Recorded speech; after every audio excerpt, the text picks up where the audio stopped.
Sir, sino po sila, sir? Justin, pero mas kilala ako sa Toxi. Toxi, ito mga auto. Tagal ko na itong friend to sa Facebook mga auto. Ngayon, napagbigyan na tayo ni Sir Tok. Boss Tok, anong auto ba itong dala natin, Sir? Ano talaga siya? Originally 1999 Corolla GLI na 111 body. Ito boss, may tema ba yung ano natin, Corolla natin? Pinalitan ko lang siya ng ng muka tsaka ng likod na Carib Sprinter Gen 2. Yun, usapang gento tayo. Boss Tok, syempre, very curious sa mga auto natin. Paano po ba kayo nahilig sa pagkukotse, boss? Sige. Anim kami magkakapatid eh. Tapos lahat kami nasa kotse na larangan.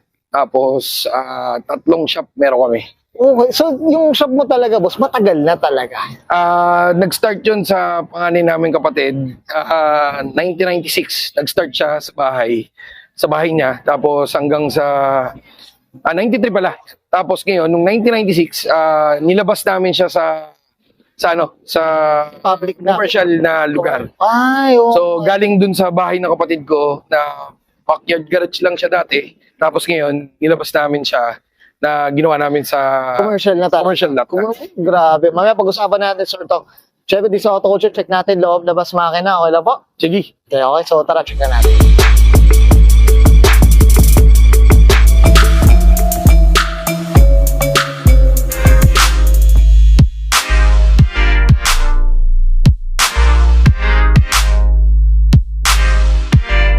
Okay, usapang interior tayo, Sir Tok. Ano meron dito, boss? Sige po.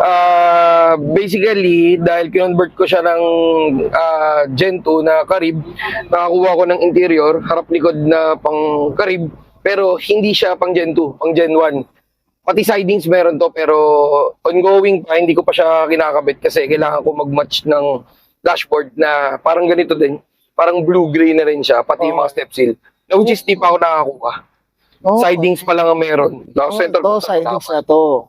Stock pa yan. Yan yung stock nung GLI. Yung jelly. Tapos palit lang ng manibela.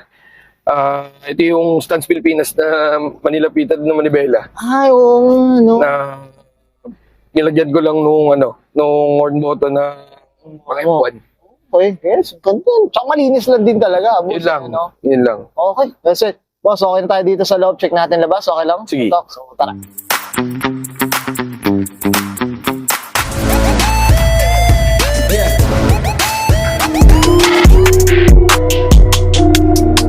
Okay, usapang exterior tayo, Sir Tok. Ano meron dito, boss? Bali, from fender, hood, bumper, overrider, pati yung frame, palit yan ng pang wagon na Carib.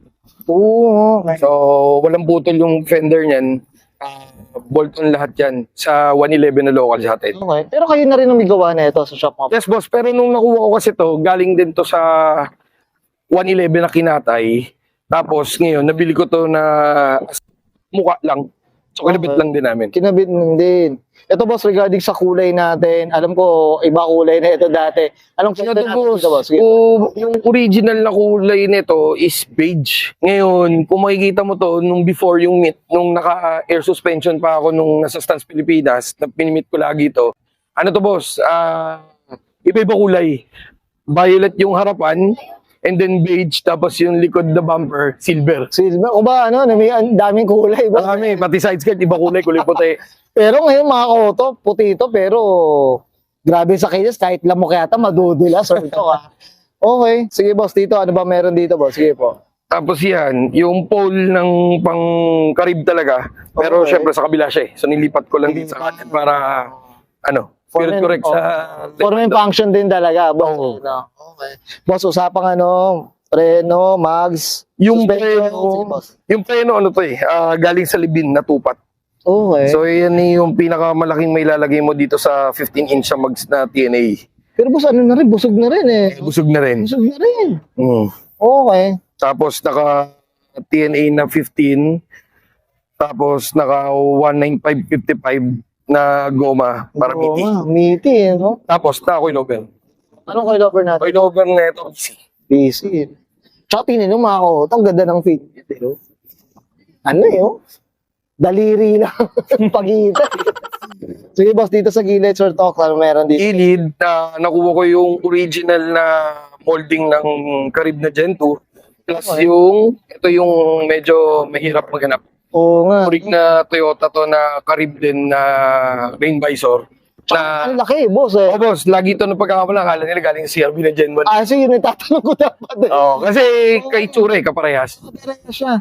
Tsaka ang maganda dito, clear siya. Oh. Ano boss, kalahati na meron siyang shade. May shade. Okay. Kalahati may shade. So ano, no, ang magkaganda dito, malaki yung pwede mong ano, no. Oo boss, pag mainit katulad kanina, nung nandito sa rooftop, medyo malaki na ibaba akong bintana. Oo. So, Para singawan. singawan talaga, yung kagandahan. Pag tayo dito, Diyos ko. Okay, dito sa likod naman. Likod, kinonvert ko na rin ng disc brake yung likod kasi itong GLI na 99 na to. Oh. Hindi to yung ano, Baby Altis kung tawagin eh. Baby Altis kasi original na naka disc brake. So, nag-convert din ako ng disc brake sa likod. Tapos, palit ng likod din. Yung dahil Gen 2 to na wagon, ang tinaterno lagi dito sa atin sa Pilipinas Okay. is ito, urig to na pang Gen 2 na wagon. Okay. Yung lower tip, yung lower na bumper. And then yung ibabaw, para may kabit mo, ito, pang Euro 2 to.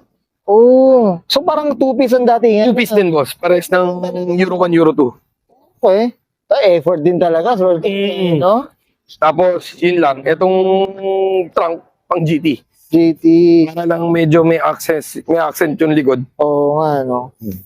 So parang mas ano siya, no? Mas maganda yung tingnan siya, no? Mas, Yes, boss. Yun, okay.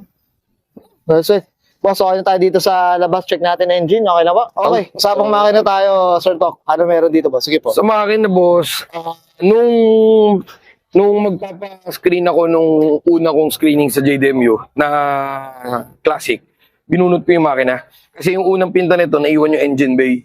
So ngayon, binaba namin yung engine bay. So naglinis kami ng engine. Namuntik na kasi ito mga engine swap. Medyo mabibitin lang ako sa budget. At saka, meron kaming biyahe ng Japan nun eh. So, hindi ko tinuloy.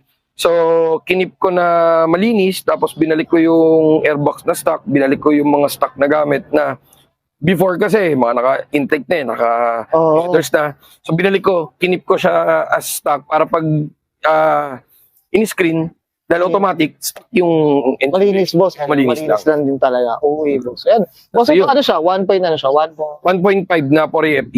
Ito, kamusta, Na third gen. kamusta naman yung maintenance, consumption? Kamusta naman yung... Maintenance, boss, mura naman ito. Dahil, iniisip nga nila, di ba, na Corolla, mura lang. So, mura lang din yung maintenance nito, yung mga pyesa nito.